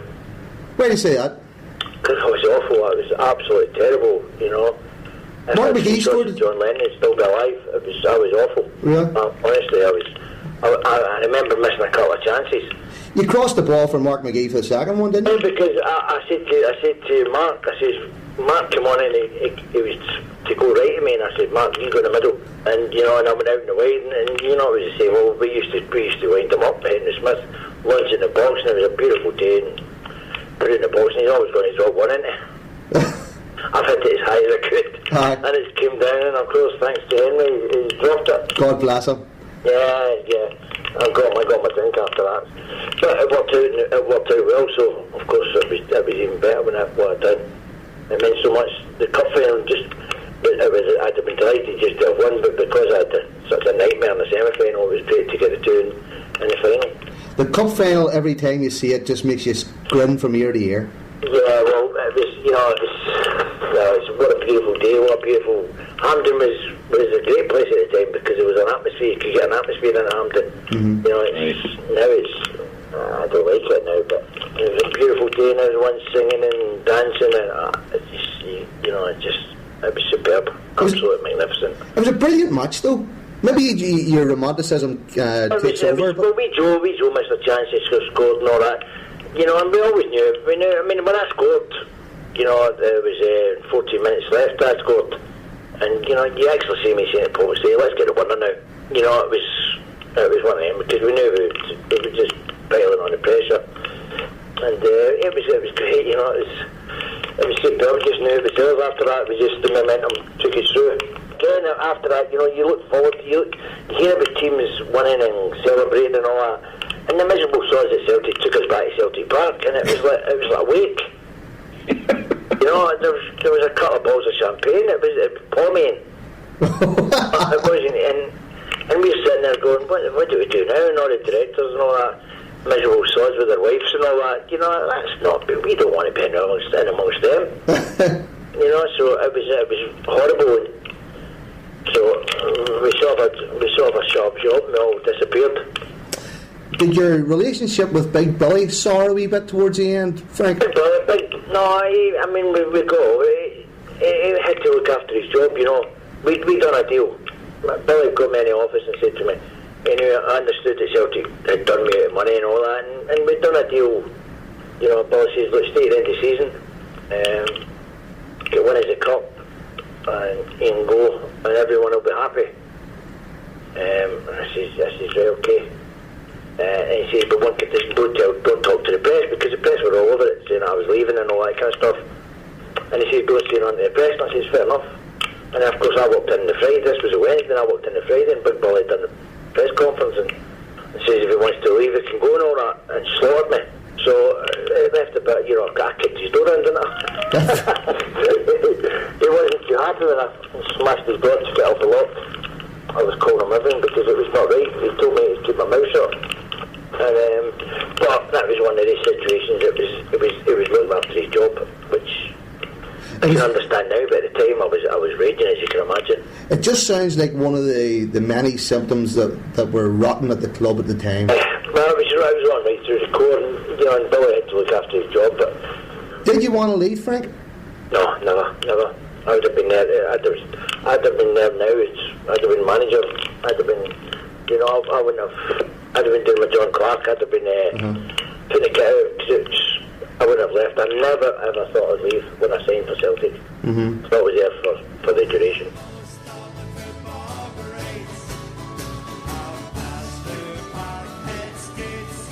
You know, I'll ask any Celtic supporter who was alive at the time.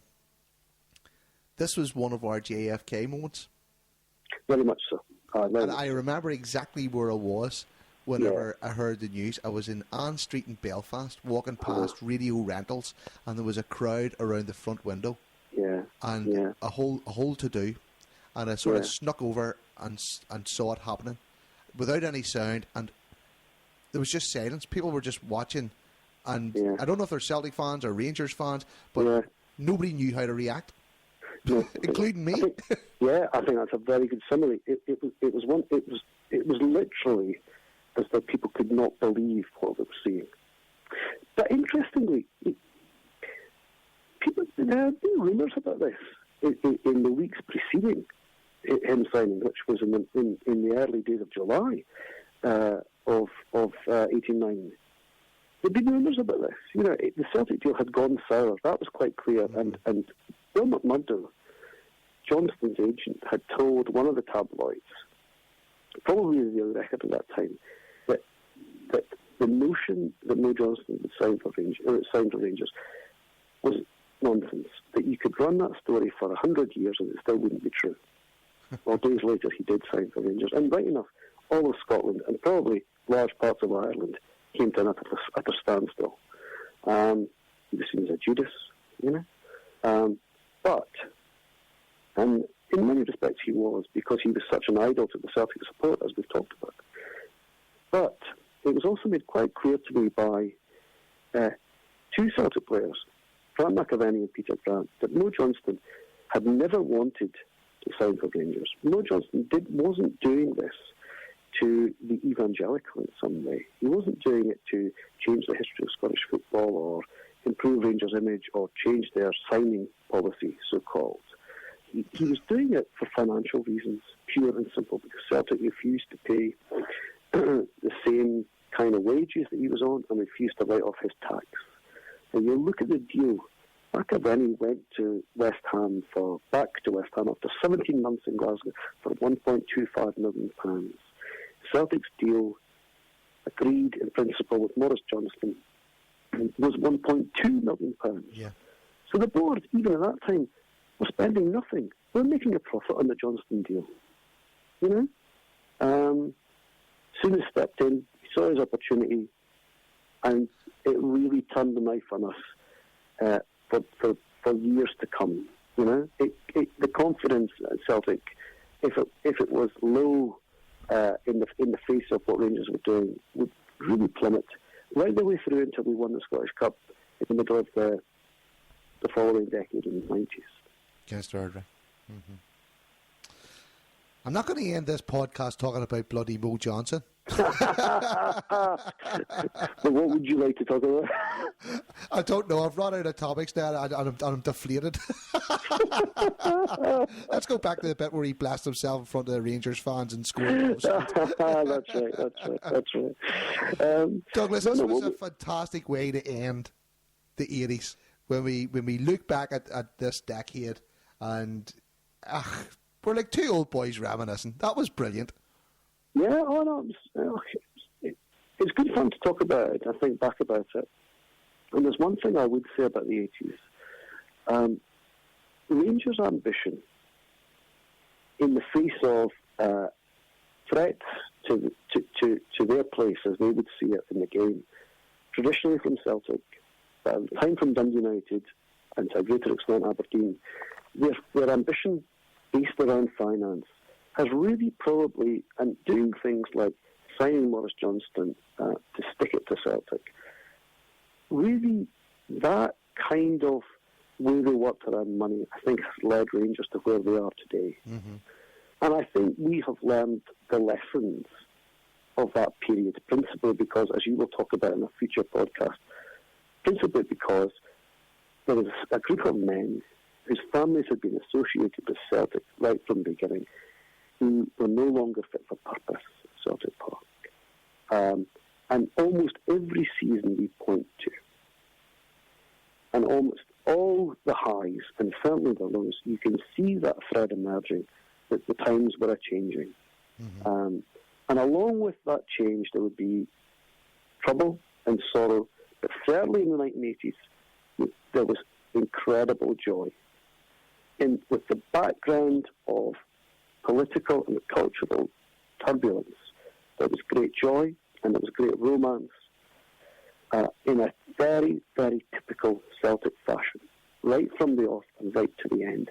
You produced players like Charlie Nicholas, the very great Paul McStay, that we still think of now as great heroes, scored some wonderful goals, won some great cup finals, and some fantastic leagues. and had to ourselves a centenary season that I think 100 years on from that date, on the 200th anniversary of Celtic, will still be fondly remembered for what it was.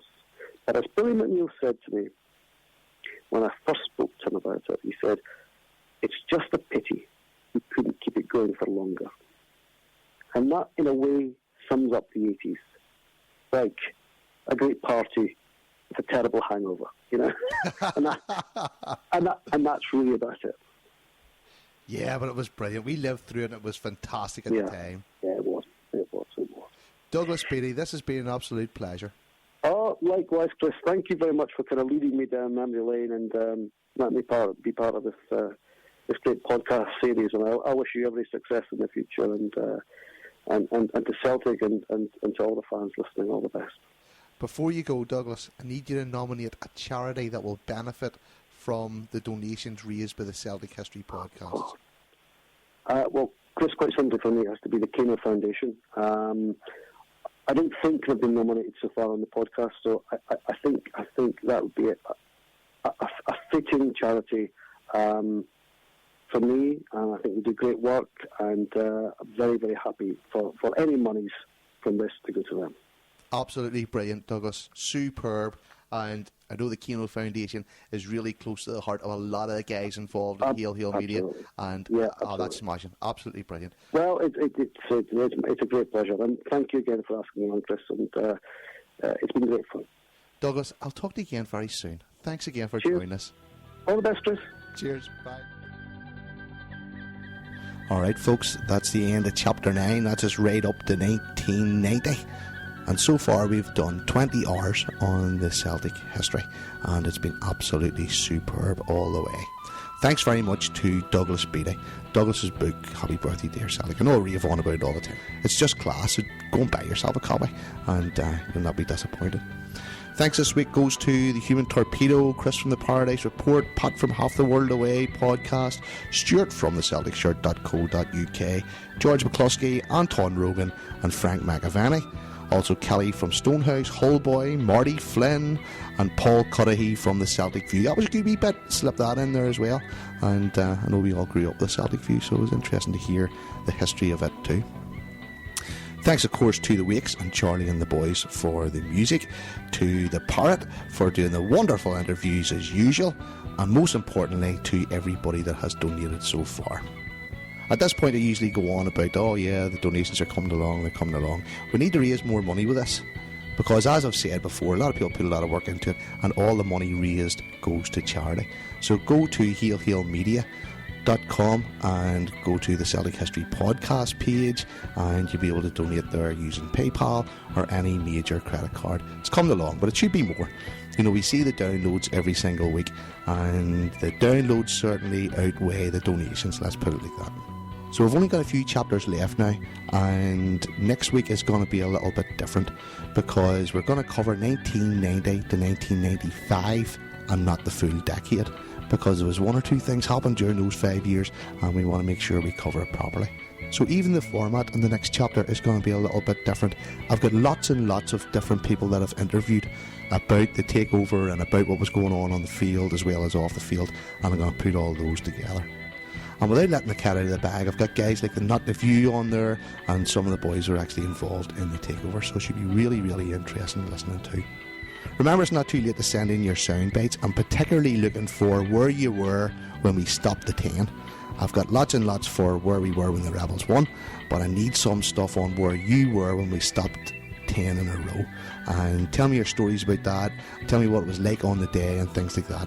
Record yourself talking about it and email it to lostboys@gmail.com.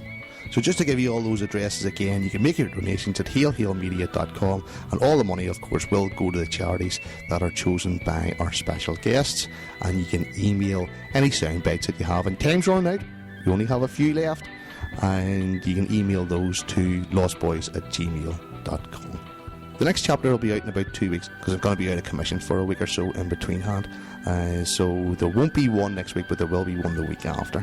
So I hope you enjoyed it. Playing us out of your confessions, my name's Chris McGuigan. You're listening to the Celtic History Podcasts.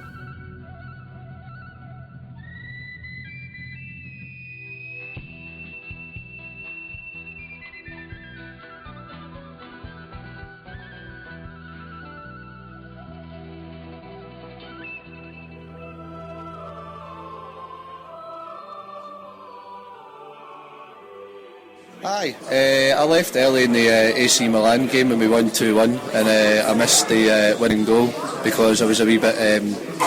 I'd enjoyed some of the finest stuff that the monks produced, and I thought I'd go to the pub and miss the goal.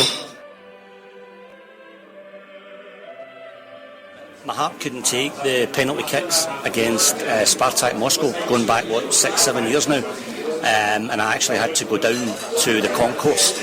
I could not stand and watch, and when obviously I heard the roars, etc., I ran up the stairs. I get absolute pelters from the people around me, but I just couldn't take it. I felt physically sick because it meant so much to get through, and penalties was just too much for me. But no matter what happens, you wake up in the morning, you're a Celtic fan. What's better than that? Did what my work putting the fence up in front of the enclosure, and Souness was the manager, and I always remember pitching in that dugout.